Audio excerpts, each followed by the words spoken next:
What's up, everybody? Welcome to the Action Network podcast presented by DraftKings. I'm your host, Chris Raybon. It's NFL Week 14, and we got anytime touchdown bets for you. I'll be joined by one of the most accurate rankers in the game, Sean Koerner, and touchdown savant Gilles Gallant in just a moment. We'll get right into these touchdowns, but before we do, I'll toss it over to myself for a word from our sponsor. The Action Network podcast is sponsored by DraftKings, and in partnership with DraftKings, our listeners get a great offer right now. New customers can bet $5 and get $200 in bonus bets. That's right. New customers turn $5 into $200 if your bet wins, paid instantly in bonus bets.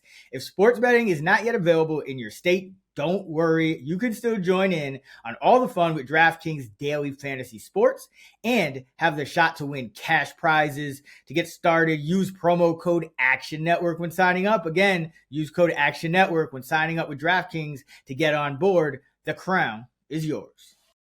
All right, last week we hit on a bunch of these. RJ Harvey, Brock Bowers, Josh Allen, Trey McBride, Blake Corum, Alec Pierce, Juwan Jennings, Harold Fannin, A.D. Mitchell, Bretton Strange, A.J. Brown, Christian Watson. Koerner, good week for us. How you feeling? And start us off with the Washington at Minnesota game. I know you're looking forward to the quarterback matchup in that one. Oh, yeah. I love this game. Although it does sound like, Jane Daniels could return this week, so that's going to be huge. But for the Commander side, I'm going to go Treylon Burks at plus 825, and I'm kicking myself because I nearly went with him last week for Monday Night Football, but just the wide receiver situation is such a mess. I didn't have a good handle on who was going to play, but sure enough, Burks scored, and he saw a healthy routes run rate at 71%, made that amazing touchdown grab. And we have to remember, he was a first-round pick just a few years ago. He's just missed a ton of time due to injuries, so he might, turn out as, a solid wide receiver. We'll see, but I think the Commanders will kind of want to see what they have in him going forward, so I think he'll be out there for most three wide receiver sets. So I'm projecting him closer to plus 680 here, and that's with Mariota projected in. So I think if, Jane Daniels plays, that probably only helps him. So I like Burks here at plus 825. And then the other side, I'm showing zero value on any Vikings player to score a touchdown. But the guy I am pretty much even with is Josh Oliver at 10-1. So in these situations, it's like, why not go with the dart throw? If you already think a team might not score, let's stick with our guy Josh Oliver, 10-1. Yeah. He's continued to see an uptick in routes run rate. Last week it was right around 25%, and he's typically going to be out there in heavier personnel and red zone situations. So Max Brosmer was apparently not better than JJ McCarthy, so maybe getting McCarthy back gives this offensive boost. So yeah, I'm projecting Oliver right around 10-1. So at least you're getting, I would consider, fair odds on him here at 10-1. Yeah, I mean, you could always have just gone with the Commanders defense, but they're probably equally as terrible as McCarthy. So I understand, but yeah, former Titans receivers in the NFC East. First it was A.J. Brown, Treylon Burks next. All right, Jill, how are you doing?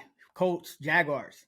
Feeling pretty good. And Koerner, I was going to say, if this was the interception show, Max Brosmer would be our number one pick. But, obviously that's not going to be the case. But let's talk about Colts, Jags. I wrote about him in my Anytime Touchdown preview that gets published every Sunday morning just before we do Action Playbook Live. And it was about Tyler Warren. And I'm very high on him again this week. So I'm going to run him back. The Jags, they've allowed 7 touchdowns to tight ends this year. They're bottom 5 in targets, catches, and yards to the position. He leads the team in red zone targets. They also play zone and 2 high safety at top 10 rates, which helps Tyler Warren. But I think another reason why I like him here is I think there's going to be more short yardage tush-push scenarios for him, given where Daniel Jones is with his leg injury. I don't think he's going to try to push that very often. So I think if they try to go from a decoy standpoint, I think Tyler Warren could be in that spot to do that. So he's around plus 200. So that's who I like on the Colts side. On the Jag side, I'm going right back to Trevor Lawrence. 5 rushing touchdowns this year, similar to Warren, very much being used in short yardage situations near the goal line. No leg injuries as far as we know compared to Daniel Jones. One of the things, too, that's really encouraging about Trevor Lawrence, third amongst all quarterbacks in carries inside the 5-yard line this season with 3 rushing touchdowns. So that's basically Jalen Hurts, Josh Allen, and then you got Trevor Lawrence like right after that. So I think the Colts, they're going to be able to get after Lawrence. They're top 5 in pressure rate per drop back. Like most quarterbacks, his scramble rate does go up when he is pressured. I think there's also potential of a DPI in the end zone. I was looking it up, and the Colts so far are bottom 5 in defensive pass interference penalties this year, with 4 of them being in the end zone. So I think there's a chance that we could get Trevor Lawrence with a little bit of a tush push as well. And I'll leave you with this. I know it's a regular season game, but I feel like this might be the biggest game of Trevor Lawrence's career so far, given the referendum on his status as a top pick and whatnot. I know he played in the playoffs against the Chargers, but I think to me, this is a kind of a game that could kind of a legacy game, I would put it. So you're saying he's going to do terribly? Well, I hope not, or if he does, then Damn it, what we're going to see. I got money on the Jaguars. Don't tell me that. There's a lot riding. The least I would ever trust Trevor Lawrence is if it's a legacy game for Trevor Lawrence. He's going to walk right out that door. The door's going to slam behind him. Well, hopefully one of the staff helps him if he's injured. It helps him back to the locker room. Oh, man. I mean, hopefully he can get in the end zone here. He's been doing it a ton, and I got, like I said, got money on the Jags, so I hope he does it for our sake. All right. Saints going to Tampa Bay to face the Bucs. I'm going with Devon Vele for the Saints, plus 380. He actually scored a touchdown, I think, a week after I was on him. But he's been operating as a top 3 receiver for the Saints. Really, they're co-number 1 along with Chris Olave, because remember, they released Brandon Cooks per his request and traded Rashid Shaheed. And so Vele has jumped up from number 4 to number 2. He's the guy they traded for before the season, so they clearly want to get him more involved. So it's been him, Olave, and then Mason Tipton in 3 wide receiver sets. Love him in this matchup. Tampa Bay been giving up most of their touchdowns to opposing wide receivers because their defense against the run is so strong with Vita Vea in the middle there, so it's hard to run one in on them. And then for the Bucs, going with Bucky Irving at minus 105. Not going to get too fancy here. A lot of questions about what's going to happen in the receiver room. Evans and McMillan are back at practice, but this is a division matchup. Bucs home favorites, and even on the road a couple weeks ago, they went super run heavy against the Saints. That was one of those Sean Tucker breakout games. Bucky's back now, so he's going to get first crack at those goal line carries. So like him to get one in here at minus 105. Koerner, Jets, Dolphins. Now I got money on the Jets, so don't tell me anything crazy about like a legacy game for Tyrod Taylor or anything. Where are we going with well, I mean, thank God I have the Jets game this week. I got to go with my guy, A.D. Mitchell, now down to plus 260. So I think he has finally arrived, at least when it comes to the touchdown market. And, he was a second-round pick last season. Very talented, but very raw as a wide receiver. And he just wasn't getting much playing time in Indy. So that wasn't a good situation for him to, figure it out. So I love the move to the Jets. He is operating as a clear top receiver right now. Last week, he ran a route on 98% of Tyrod's dropbacks and had, just a clear breakout game, 10 catches, 102 yards and a touchdown. But he was making some really good catches underneath. He made a catch along the sideline where he kept both feet in. Those were the signs I was looking for him to really break out. So, the market has definitely caught on to him, but I think he's better than people realize. And if the breakout really is here, it could be a legacy game for A.D. Mitchell. So, I'm projecting him at plus 220. I still think the sky's the limit for him. So give me 80 at plus 260. I'm sure he won't score this week, and then one of you two will take him next week, and he will. So happy to do my part there. And then, Dolphins side, I like Malik Washington at plus 370. He really is just operating as the clear number 2 wide receiver for the Dolphins right now. But they also give him design run plays. He's their kickoff return man. He's their punt returner. So he always has multiple different paths to score. Anytime he touches the ball, I feel like he's a threat to score. So I'm projecting him right around plus 270. So I love it, the value we're getting here at plus 370. I feel like Malik Washington is what like a lot of people thought Jalen Wright could be for that team. You know, just like a gadget guy who's fast. It's like no, it's gonna be Malik Washington. But yeah, he's always involved in that. He's really their number 2 receiver flat out. Like Westbrook Akina and Cedric Wilson don't play much in that number 3 role. Jill, Titans at Browns. We're looking for offensive fireworks in this one. Who you got? Yeah, if there's any legacy, it'll be how many points are probably not scored in this game. Let's start on the Browns side. Harold Fannin, another one we hit last week versus the Niners. He's got 3 touchdowns this year. And regardless of quarterback, whether it's been Joe Flacco, Dylan Gabriel, Shedeur Sanders, they've all kind of looked for him. And especially Shedeur in most of his 2 starts. I think the other thing, too, with Sanders, he's not really – I know we saw him make that pass to Isaiah Bond, but he hasn't really been a great deep ball thrower. So I think the short throws to reliable targets are kind of more what he's in line with. The Titans, of course, they're not good defensively. They play a lot of zone, a lot of too high safety. That's going to be good for Fannin, who's a targets per route run leader against both of those coverages. So we're going to go with Harold Fannin. He's around plus 340. On the Titans side, though, I like another tight end, that rookie tight end, Gunnar Helm. He's around 6-1. He's really seen his role increase over the last 3 games. Over that span, 17 targets. He's outsnapped Chig Okonkwo in that time. Tends to see a higher target rate versus man coverage and single high safety. You know, that's what we're going to see from the Browns. They play both of those at the highest rate in the NFL. And for what it's worth, when he caught his only touchdown this year, it was against man defense. So I'm going to ride with that. Gunnar Helm, 6-1. Yeah, I love me some Gunnar Helm, man. I think they should have been playing him more, but of course they're the Titans, so what are you gonna do? But love that this week. Seahawks, Falcons. I'm gonna go with a couple guys that don't score many touchdowns or haven't this year. Kyle Pitts for the Falcons at plus 230. Seattle's just been really good against running backs, so this might be a game where if the Falcons get in the end zone, it might not be Bijan or Tyler Algier. They've given up only 6 touchdowns all year, 2 running backs, and 15 combined to wide receivers and tight ends. So I do think you want to look for a pass catcher. Obviously, if London comes back, he's a good option. But I'm going to go with Pitts here because Seattle, number 29 in DVOA against the tight end position. That's really been the only on paper weakness for this defense. So now's a better time than ever for Kyle Pitts to get in the end zone. And on the other side, going with Rashid Shaheed at 3-1. Atlanta allows the highest average depth of target defensively in the league. So this is a time where they could look deep to Shaheed. And remember, him and Kubiak are familiar with that Atlanta defense from their time together in New Orleans. So this could be, I know Shaheed's been really quiet, just running wind sprints out there, cardio kinging it, but this could be a time where they actually look to get him a couple of those deep targets and sneak up on everybody. So like him at 3-1.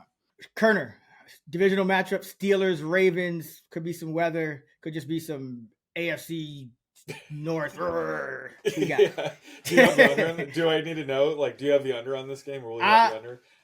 I'm thinking about it. Yeah. I think like this is like a classic late season AFC North. Jim Nantz and Tony Romo calling this game. It's going to be 3-0 in the fourth quarter, right? Is that what we're expecting? Yeah. Oh yeah, no, I already bet the under in this game. Actually, I'm bugging. I said I think about it. No, I was thinking about the. I was thinking about the Raiders game that I haven't bet the under on yet. But no, yeah, this game I bet the under on. So yeah, I totally expect it to just be a ugly physical. I mean, everyone's tied for the division lead somehow. It's crazy. Yeah, so I can't take Derrick Henry at minus 200 or whatever it is. I got to go 2 long shots here on the Ravens side. Devontae Walker at 15-1. He's similar to Isaac Tisla, right? Where he makes the rare time he does get a catch count. He has 3 touchdowns on 5 catches over his first 2 seasons. Good luck trying to figure out whenever those touchdowns would happen. But last week, it was pretty interesting. We finally saw Tylan Wallace was a healthy scratch.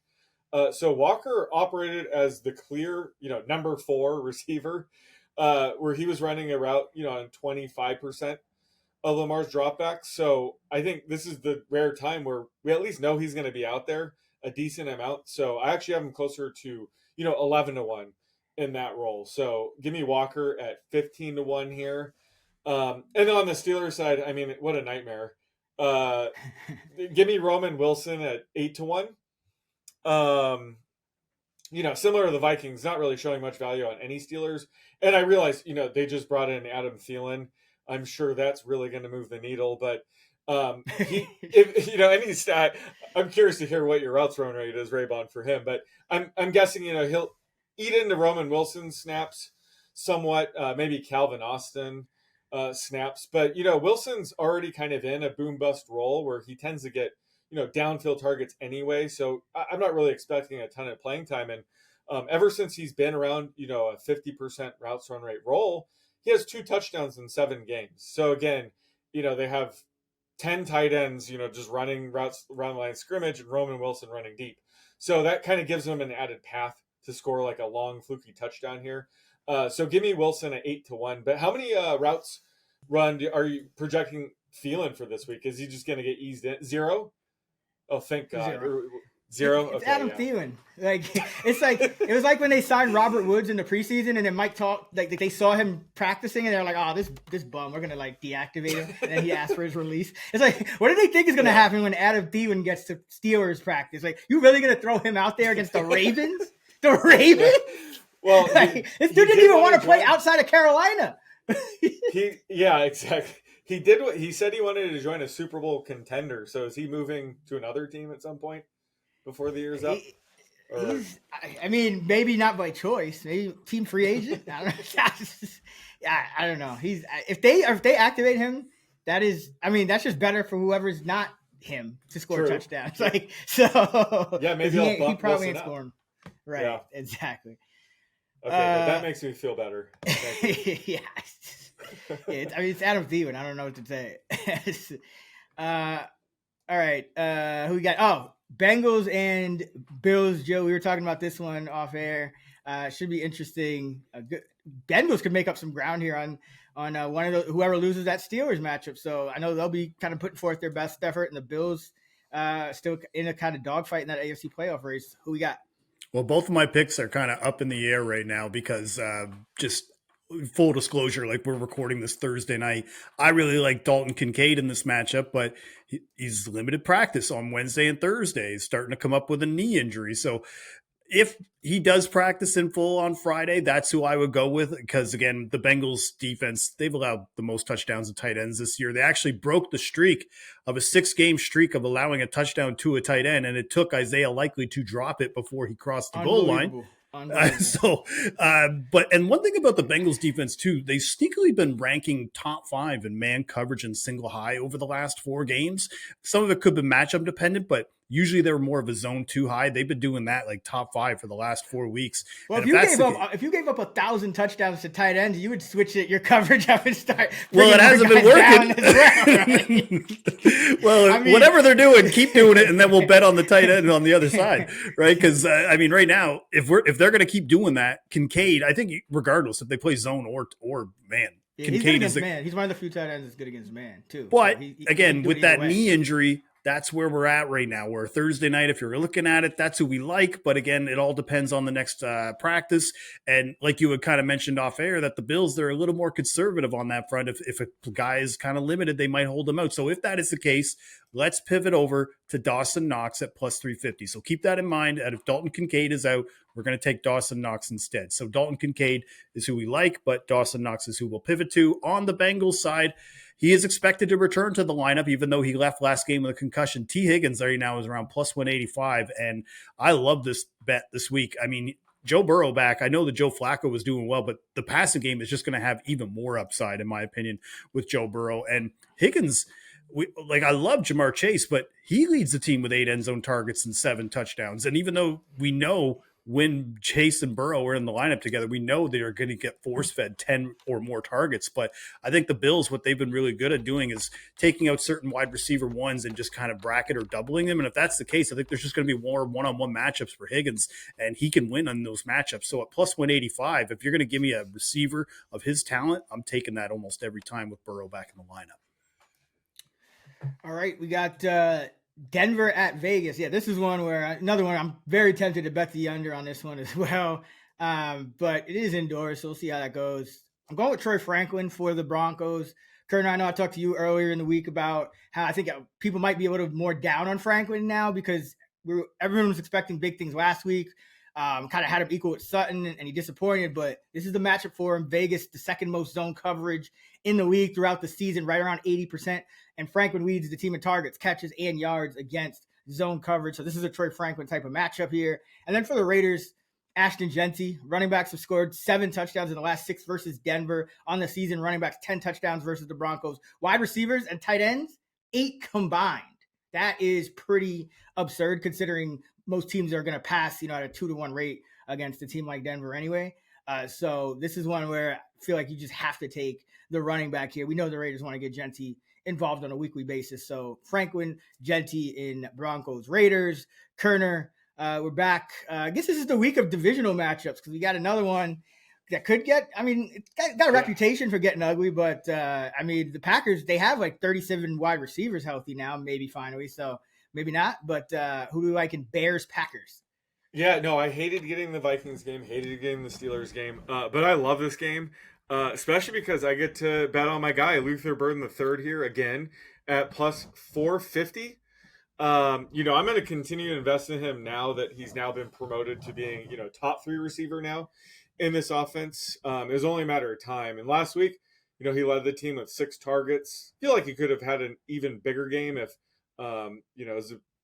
they weren't playing with the lead late in the game. So I think he has a ton of upside. And Roma Dunze, it looks like he missed practice. So, if he misses, I'm going to like this even more because I'm projecting Luther right around plus 400, assuming everyone's healthy. So I'm going to like this even more. If Odunze's out, what I'm trying to say is lock it in now because Odunze could miss. And, this is going to go down to plus 300 or something. So love the burden play here. And then, man, the Packers tight end situation, it's always fun to project week in, week out because it just changes constantly ever since Tucker Kraft went out for the season. But you wouldn't know, but last week, Josh Wiley operated as the clear lead tight end with, a 48% routes run rate. You wouldn't know it because he didn't catch a single pass. But, I think this week, if he's still operating as, the lead tight end, plus 900 is way too much value. I'm projecting him actually closer to like plus 580. And I'm not even giving him the 50% routes run rate last week. I'm closer to like 35-40%. But once they do get in the red zone, Tucker Kraft is giving up, a lot of touchdown upside to these 3 guys. So any one of these 3 guys is probably offering value right now. But Wiley's the guy I want to invest in at plus 900. If he does keep this up and he, catches a touchdown this week, next week he could be plus 250, plus 300. So this is the time I want to get on early and just kind of go where the market's going with the routes run rate. So give me Wiley at plus 900 here. Yeah, man, I noticed that 63% route rate, and I hate those because I don't know what to do with them. It's like he bumped up from like a 30% 2 weeks in a row, but it seems like he's trending up because he did catch a touchdown a couple weeks ago. And he's their most, he's the best receiving tight end out of the bunch. He got cut from Tennessee because he really wasn't a great blocker at all. Yeah. And I guess that's what they're looking for, David Martin Robinson type guy. So, yeah. He's 6'7", 250. So a little bit smaller than Fitzpatrick, but a good, good red zone target, Joe, we got the Cards and the Rams. So this is another divisional matchup, although this one should be played in good conditions. Some decent offenses in this one. Who are we looking at? Well, on the Cardinals side, right now I'm seeing Trey McBride at plus 150 at DraftKings. I don't know if I could pass on him at that price because usually he's been around ever since Jacoby Brissett has taken over, he's around plus 110, plus 120. So when I'm getting plus 150, that's when I feel like we're in the sweet spot. He's just been a monster for touchdown props. I feel like we've given him out now probably in 3 of the last 4 shows. 8 touchdowns this year, 7 just in the games with Jacoby Brissett. Scored in 6 of the 7 games with Brissett at quarterback. Easily leads the team with 21 red zone targets. But I know it's a tougher matchup because right now the Rams, they're number 2 rather in defensive DVOA versus tight ends. But honestly, they force feed him 10 plus targets every game when he's out there. So I think Trey McBride rather is the guy we want on the Cardinals side. And then of course, Terrence Ferguson, I've been burned by him before. I think we've all been burned by him. We all just want him to do well in this offense. But when he's plus 1,000, like I'm going to have to play him almost every time because the Cardinals, they're bottom 5 in defensive DVOA versus tight ends, and they're also bottom 5 versus the deep ball. And that checks the boxes for Ferg because he leads the team by a mile in ADOT, tends to see that higher target rate versus man, which the Cardinals have played at a top 10 rate over the last 4 games. So I just think when you look at the touchdown odds for the Rams right now, it's Devontae Adams, Puka Nacua, and Kyron Williams are all minus 110 or higher. And then you have Colby Parkinson, who we loved when we were getting him at like plus 450, but he's now down to like plus 220. So I think it's Ferg or maybe even Davis Allen, who's around 10-1 as well. But I'm going to take Terrence Ferguson with the upside at 10-1. I'm actually proud of you for not just going with Devontae Adams. We know he's going to score another 2. So I know I should have just went 2 touchdowns. Got his. Yeah. Hopefully Ferguson can get in. But I mean, I've been betting on I bet on Ferguson's yardage last week. He didn't get there, but I think he's due. He's a very talented guy. Jumped off the screen. I thought in the preseason and the little action he did get.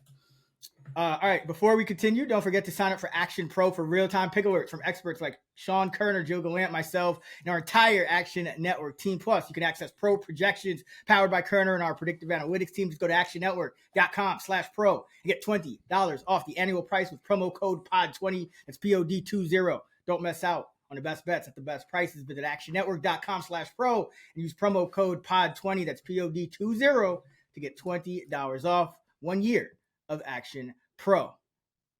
All right, before we get into the primetime games, we'll do our favorite Sunday anytime touchdown daytime parlay presented by DraftKings. And Koerner, you're first up. Who do we like on the Sunday slate for a touchdown? Your favorite bet? Yeah, my favorite bet's AD Mitchell at plus 240. I've been talking up all week.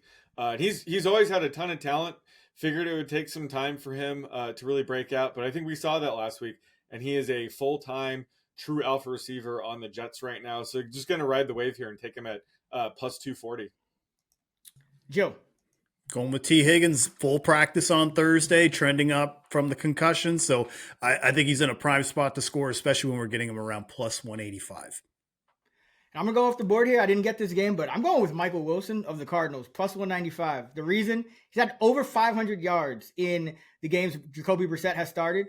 0 touchdowns, but I have his expected touchdowns at 3. So he should have 3 more touchdowns just in the last 7 games alone than he scored. So I think he's a guy that is due. And you look at the Cardinals injury report, Marvin Harrison might miss again. Greg Dortch banged up as well. So it's really going to be probably the McBride and Michael Wilson show in this one against the Rams. So give me Michael Wilson at plus 195. You parlay Wilson along with AD Mitchell and T. Higgins, and you get parlay odds at DraftKings of just over 28-1. So nice juicy one there. That was our favorite anytime touchdown parlay for the Sunday afternoon slate presented by DraftKings.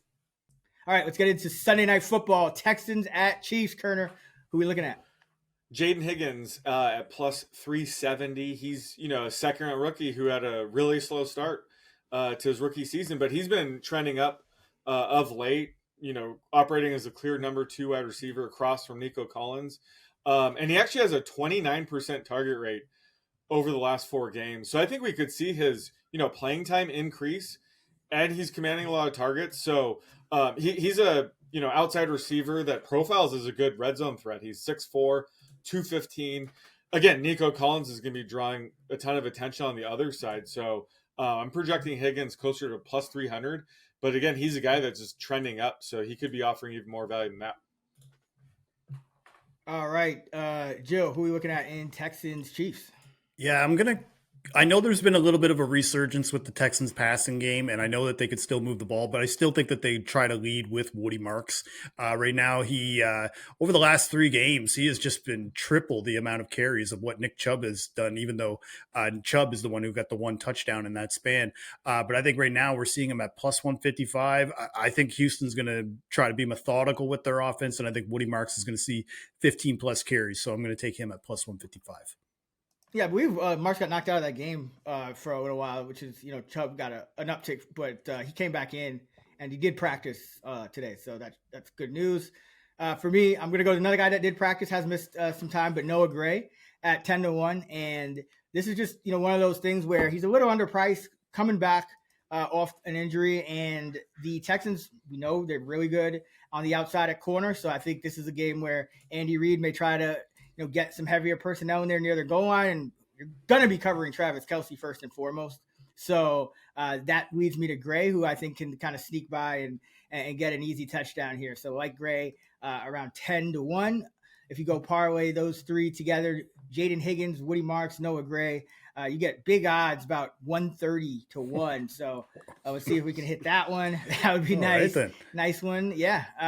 All right. And then I don't know about the offenses in this game. Some question marks there, but Eagles, Chargers.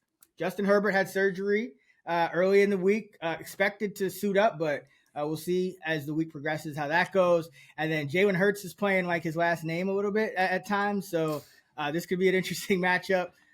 Points could be hard to come by. Koerner, who are we looking at? I'm going to take Dallas Goedert here at plus 330. He's been real quiet of late, hasn't scored in the last 4 games since their week 10 bye. A.J. Brown just had that massive game last week, so maybe that'll keep him happy for a week or two, and they could hook Goddard up with the touchdown here. But, Goddard was on fire in the first half of the season, scored 7 touchdowns. So, it wouldn't shock me if they try to get back to that, especially with the offense struggling. So I think it's a great time to buy low. I'm projecting him closer to plus 250 here. So give me Goddard at plus 330.